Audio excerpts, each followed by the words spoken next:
नमस्कार. हितगुज पालकांशी या व्हिडिओ सिरीज मधला पुढचा व्हिडिओ आपण आज पाहतोय. मी डॉक्टर श्रीकांत प्रकाश स्वरात. परिचयाची तशी आवश्यकता मला नाही वाटत की आता राहिली असेल, कारण तुम्ही याच्या पहिले पण काही व्हिडिओ नक्की पाहिले असतील. तरीही हुकून चुकून कोणाकडे तरी याच व्हिडिओची लिंक आली असेल किंवा हाच व्हिडिओ जर समोर आला असेल तर त्यांच्यासाठी नाव सांगणं मला असं वाटतं की गरजेचं आहे. मूळतः आजचा जो विषय आहे, हितगुज पालकांशी ही व्हिडिओ सिरीज आपण का लॉन्च केली आहे, का हे सगळं करतो हे तुम्हाला नक्की माहिती आहे की आपण पालक आणि विद्यार्थी या दोन्हीमधला दुवा याच्यातील समन्वय साधण्याचा एक छोटासा प्रयत्न आपण या व्हिडिओ सिरीजच्या माध्यमातून करतो. आणि याच्यातून अनेक प्रश्न जे पालकांच्या मनात आहेत किंवा विद्यार्थ्यांच्या मनामध्ये घर करून राहिली आहेत, अशा सगळ्या प्रश्नांना कुठे ना कुठेतरी आपण एक कॉम्बिनेटिव्ह फॉर्मेशन्समध्ये उत्तरे म्हणून काही मांडता येतं का, हा छोटासा प्रयत्न आहे. आजचा विषय तोच आहे. विषय असा आहे की आपण प्रश्नांवर जास्त चर्चा करतोय, आपण प्रश्न निर्माण होण्यावरती जास्त चर्चा करतोय की आपण उत्तरांचा शोध घेण्यासाठी चर्चा करतोय. मूळतः घरात कुठल्या गोष्टीला घेऊन काय संवाद व्हावा या दृष्टिकोनातून जर विचार करायचा ठरला तर मला असं वाटतं की आज मॅक्झिमम ठिकाणी ज्या चर्चा होतात त्या प्रश्नांच्या निर्मितीवरती होतात. प्रत्येक ठिकाणी बघा, प्रत्येक गोष्टीमध्ये आपण मुलांशी जेव्हा चर्चा करतो किंवा मुलं पालकांशी जेव्हा चर्चा करतात तेव्हा त्यांच्या बोलण्यामधून प्रश्नच निर्माण होतील अशा काही गोष्टी समोर चर्चेला येतात. परंतु एखाद्या मांडलेल्या प्रश्नावरती उत्तर शोधण्यासाठी आपण किती काळ म्हणून एकत्र बसतो आणि त्याच्यावर जी उत्तरं शोधतो.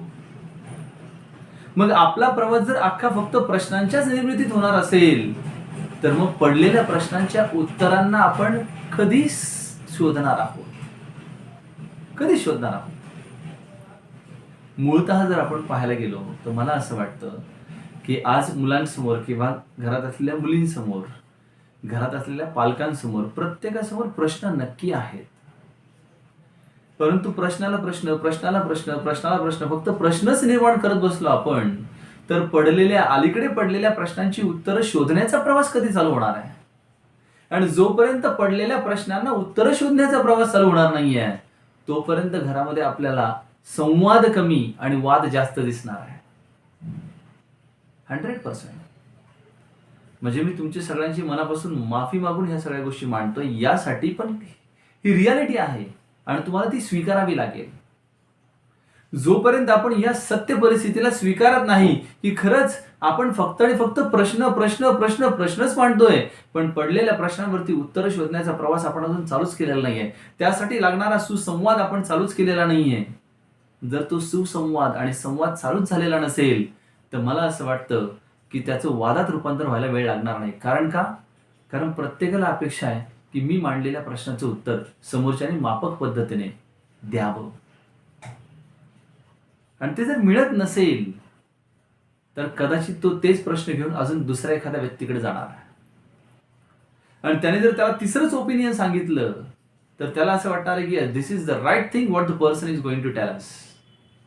कारण तुम्हाला सांगू, मी अजूनही त्या संकल्पनेला हात घातला नाही ज्याला आपण काउन्सिलिंग म्हणतो. याला कारण काय तुम्हाला सांगू, कारण मूळतः काउन्सिलिंग करण्याचा अधिकार कोणाला असतो. काउन्सिलर हा एखादी डिग्री कंप्लीट करून होतो का, हा प्रश्नचिन्ह अजूनही माझ्या मनात कायम आहे. कारण असं म्हणतात की काउन्सिलर जन्माला यावा लागतो. बरोबर आहे, ही संकल्पनाच वेगळी आहे. परंतु मी फक्त आणि फक्त तुमच्यासोबत शेअरिंग करतोय. मी अनुभवलेल्या, मी ऑब्झर्व केलेल्या, इतरांच्या अनुभवातून मला मिळालेल्या अशा काही गोष्टी की ज्याच्यातून कदाचित तुमच्या मनात असलेल्या प्रत्येक प्रश्नाला उत्तर मिळू शकतं का, याचा हा घातलेला छोटासा घाट की ज्या माध्यमातून तुमच्या काही प्रश्नांची उत्तरं उकल म्हणून मला मांडता येतात का, हे मला लक्षात येणं गरजेचं आहे. अनफॉर्च्युनेटली और फॉर्च्युनेटली आपण जर पाहायला गेलो तर खूप कमी लोक असे आहेत की जे आज उत्तरांच्या शोधासाठी त्यांचा प्रवास चालू करत आहेत. फार कमी लोक अशी आहेत की जे या गोष्टीला समजून घ्यायला आणि याचं गांभीर्य समजून घ्यायला तयार आहेत.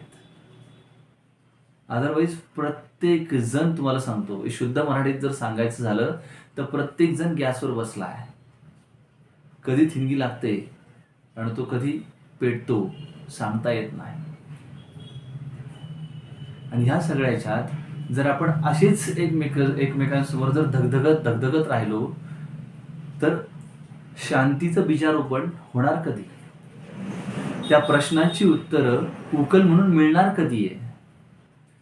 आणि ज्या उत्तरांच्या शोधण्यासाठीचा प्रवास जर आपण चालू करत नसेल ना, तर मी तुम्हाला सांगेल जॉईंट फॅमिली स्ट्रक्चरला न्यूक्लिअर व्हायला आणि न्यूक्लिअर फॅमिली स्ट्रक्चरला सब न्यूक्लिअर व्हायला वेळ लागणार नाही, बिलकुल लागणार नाही.